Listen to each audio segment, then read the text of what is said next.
So yan no, so kamusta po mga ka-Streetwise? Ako po si Takero Miyamoto at welcome po sa aking munting channel. So mga ka-Streetwise, nilaglag po ng kaibigan ni Duterte, yung mismong kaibigan ni Digong nilaglag niya si Sara Duterte at pinatunayan niya na si Sara Duterte daw po ay isang spoiled brat. At hindi lang basta-basta kaibigan lang ito ni Digong. Siya po ang dating Secretary General ng PDP Laban. So ibig sabihin nun, dating Secretary ng PDP Laban na ngayon ay hindi na. Kasi nga nag-resign na. So yun mga kababayan, no? Itong kaibigan po ni Digong, ang pangalan niya po ay si Attorney Melvin Matibag. Okay. So unang mga kababayan, no, sinilip ko po yung website ng PDP Laban, andun pa rin po yung pangalan ni Melvin Matibag. So ayan na. So yan po, galing po yan sa website ng PDP Laban. So ang sabi dito, no, Attorney Melvin A. Matibag is the incumbent Secretary General of PDP Laban. He also served as a Cabinet Secretary of the Office of the President under Rodrigo Duterte's term. Diba? Some of his precious assignments are with the Manila International Airport Authority and General Manager and National Transportation Corporation as President. So, bale, NTC at saka sa airport. Okay.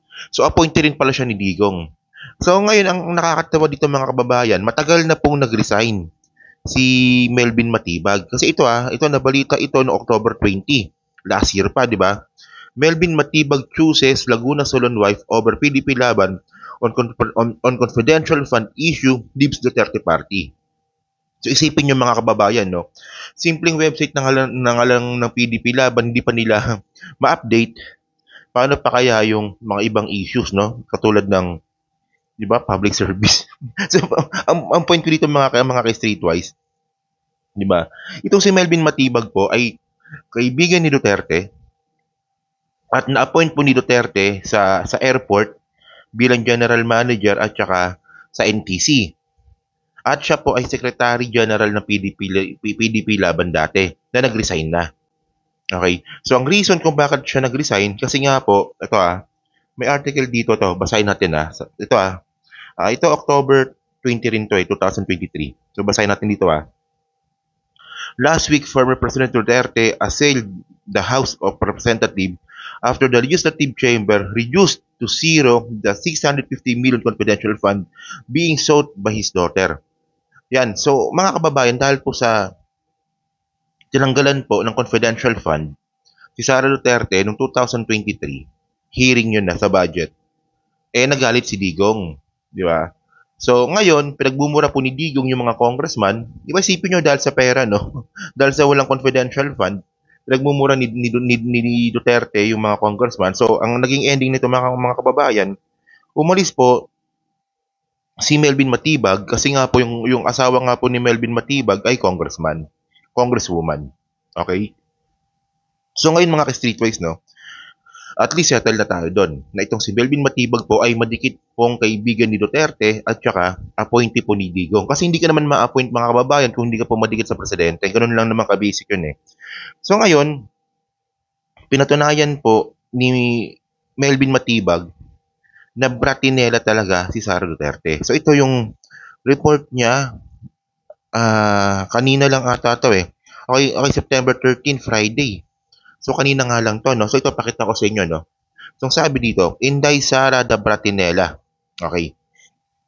So basahin natin sa bandang baba, no. Okay. So sabi dito, okay, ito. During the incumbency of President Duterte, I served him well. I followed his instruction and never placed him in a precarious situation. Before the end of his term, I even supported the continuity of his peace and order and infrastructure program. So, ganun po talaga, no? So, naging masugid po na tagasunod po si Melvin Matibag nung siya po ay kay Duterte pa, di ba? The Constitution gives the President 6 years to serve the country and serve it well. There is no second term and no second chances. The sitting President for the sake of political and economic stability needs our support. Totoo naman yun, okay? So itong malupit. Kinuwento niya yung nangyari noong 2022 election. So sabi dito, in the 2022 national elections, I was with PDP Laban and stay with it even though we didn't have our own candidates. The party didn't want to go ahead to the party didn't want to go head to head with Sara Duterte and the Unity Team. So yun pala mga kababayan. Okay. So tatagalogin ko lang no. So si Melvin Matibag pala mga ka-streetwise ay siyempre meron siyang ranggo sa PDP Laban. So noong 2022, nag-stay po siya sa PDP Laban kahit wala silang kandidato. 'Di ba? Actually, ayun ang tangang desisyon po talaga ng bilang isang partido, no? Presidente yung presidente yung presidente ng Pilipinas, yung may hawak ng PDP Laban doon tapos wala kayong sinuportang politiko sa partido ninyo. Napakabobong strategy nun, no? So, ang reason pala mga kababayan kung bakit, sabi ni Melvin Matibag to kung bakit hindi tinuloy, kasi si Bongo yung pinakagusto ng PDP Laban nun, di ba? Kaya hindi natuloy si Bongo sa pagtakbo bilang presidente kasi ayaw daw nilang makabangga si Sara Duterte at yung Unity Team. Sabi ni Melvin Matibag yan.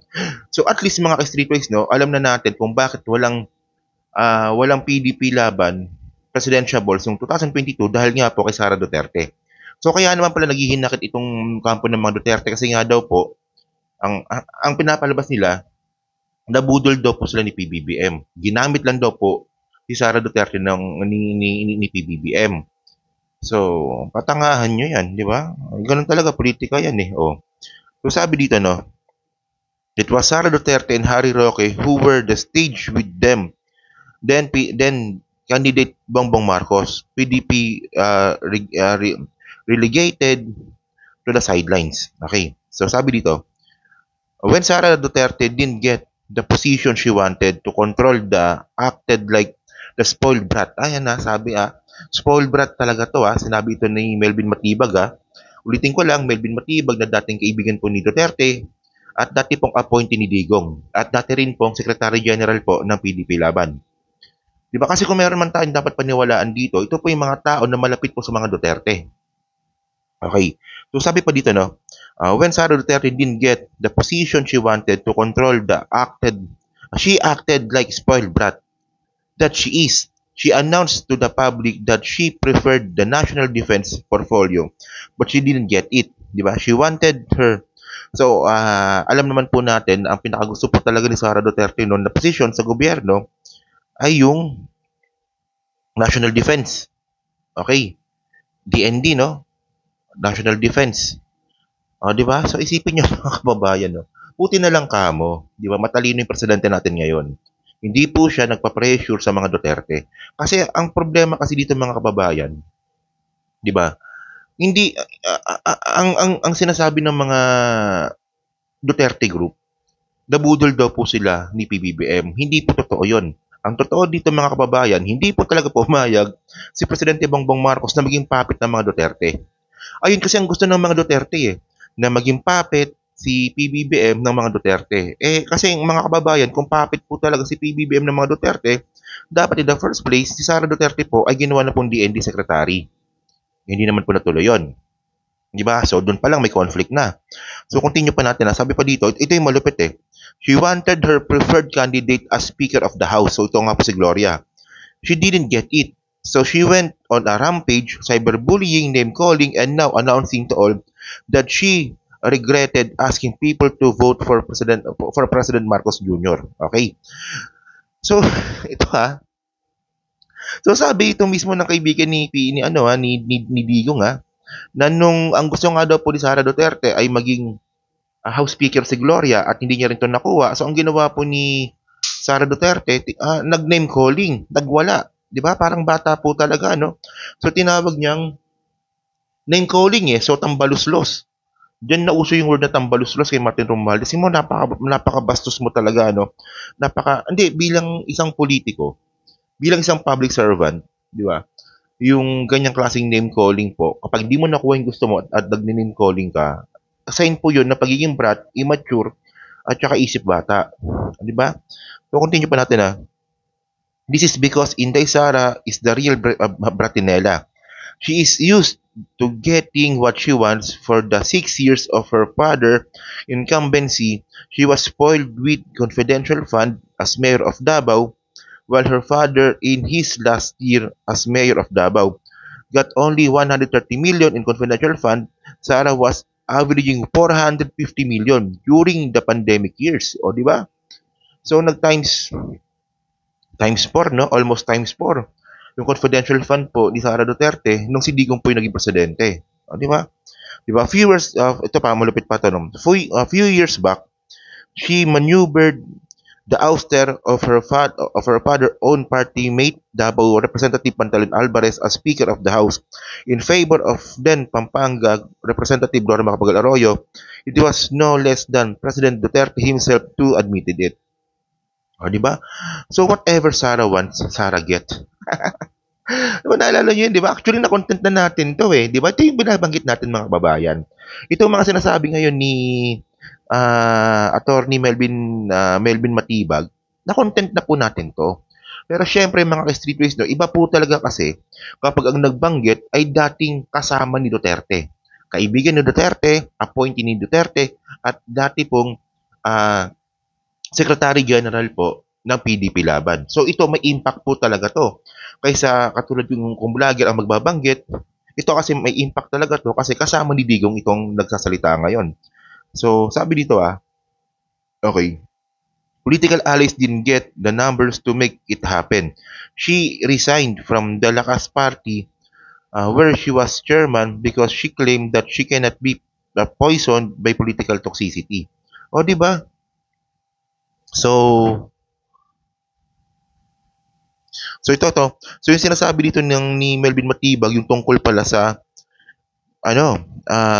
pag-resign niya sa Lakas CMD, di ba? It was last year that they attempted another co-op, this time with Speaker Martin Romualdez. When she and her political allies didn't get the numbers to make it, she resigned from the Lakas Party. O, di ba? O, tingnan nyo, di ba? Nung hindi po nakuha ni Sara Duterte yung gusto niya, na si Gloria Macapagal Arroyo, yung maging House Speaker, nag-resign. So ako talaga mga kababayan, no, isa sa pinakasalot po talaga sa Pilipinas ay si Gloria. So hanggang ngayon mga ka-streetwise, naniniwala po ako, no, na yung kasama ang ginawa ni Gloria nung year 2021, year 2001, di ba, or 2002 nung tinanggal nila si ERAP, di ba? Yung kademonyohan niya po, nadala niya po hanggang ngayon. Ganun po talaga kapag demonyo po talaga, hindi na po talaga magbabago yan. Demonyo po talaga yan. Demonyeta po talaga yung si Gloria na yan, no? Isipin nyo, di ba? Buti naman sana kung napaganda ni Gloria ang Pilipinas. Hindi naman. Di ba? Actually, nung panahon ni Gloria po, ang baba ng GDP natin noon. Kaya hirap na hirap tayo mga Pilipino noon. Tumaas po yung GDP natin. To be fair, nung panahon ni Pinoy, then nung panahon ni Duterte, tumaas din po yung GDP natin, bumaba lang ng pandemic. At ngayon po, bumubulusok po yung GDP ng Pilipinas dahil po kay PBBM sa loob po ng 2 taon. Di ba? So, continue natin This is exactly the pattern of behavior of Pratinella. Blame others of your own incompetence in her poor scripted interview to defend her budget of more than 2 billion. She pointed out the speaker and the appropriation committee head by 2 persons who controlled the budget tell that to others who don't really know. Isipin niyo mga kababayan, no? Mabigat talaga to kasi sabi dito ni Melvin Matibag, ito daw po talagang ugali ng isang Pratinella. 'Di ba?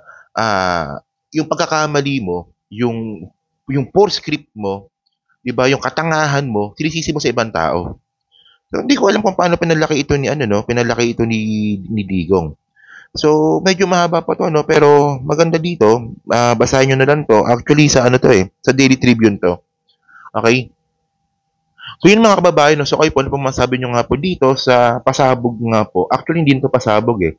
Pero ito po ay confirmation na totoo talagang brat si Sara Duterte. So kayo ba, naniniwala ba kayo na brat si Sara Duterte? Baka mamaya hindi pa rin So yun lang. So pa-comment lang po sa baba, binabasa ko pong lahat yan, no. And then mga kababayan, gusto ko malaman dyan sa Team Replay na naniniwala ba kayo na kailangan ng impeach itong Pratinella na to? Napakadelikado nito mga kababayan kapag ito naging presidente to, di ba? Kasi ito po ay isang, di ba, confirmation po ito na isa siyang brat. Pag gusto niya, gusto niya. Pag di niya nakukuha, nagwawala siya. Pag ito naging presidente mga kababayan, kawawa po ang Pilipinas sa totoo lang. Buti naman sana kung katalinuhan si Sara Duterte, medyo malatanggap natin. Eh, hindi ko po talaga siya nakikita ng talino. Ah, di ba? So yun, sa paki-comment lang po sa baba, paki-comment lang po sa baba, binabasa ko pong lahat yan. So hanggang sa muli po, kita na lang ulit tayo sa susunod po na video. Malamang baka linggo po, makapag-live stream po tayo ulit. Kasi medyo busy pa tayo ngayon eh. So thank you po mga kababayan, thank you po, salamat.